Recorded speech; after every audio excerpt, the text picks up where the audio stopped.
lupa lising ani chatpi not Chatnadre Haibagi Tok-nga Sandorakle Chatnariba paisasing kanagumbana Chatnadre haina lau yadragadi ain-gi oiba chairak phangningai oi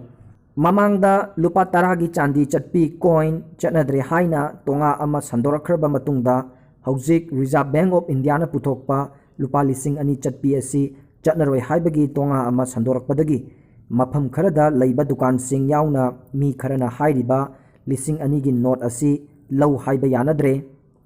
social media singi manungda hojik Facebook WhatsApp na chingbada Reserve Bank of India dagi lupa lising ani Chatpi note asi Chatnaroi haibagi viral oiba message ama kanna sandorakli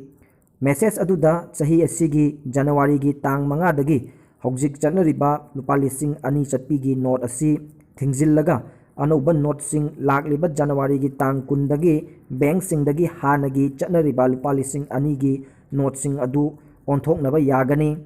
lokhalagliba khongthang asi Bharat ki Prime Minister Narendra Modi na ing lising ani taramapan gi December gi tang kungani panda ani suba oina demonetization gi program ni haina palli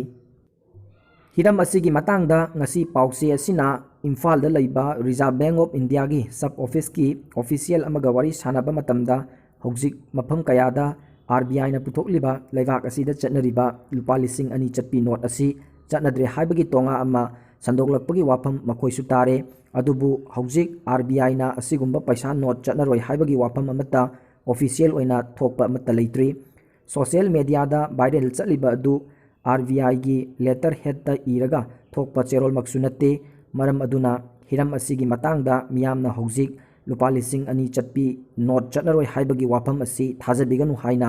phongdorakli social media da sandorakliba Tok-nga asina maram oiraga Imphal gi mafam kharada laiba dukan singda lupa lising ani Chatpi pairaga pot laibada yadaba dukan yaure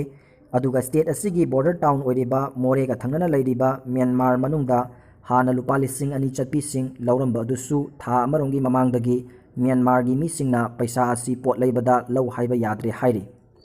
nakal amaromda Reserve Bank of India gi rule gi matung ina Chatnariba paisa bu lau haibada yadragadi Indian Penal Code IPC gi section 124A sedition case ki makhada fine ga loinana sahi ahum phauba phadok piba yai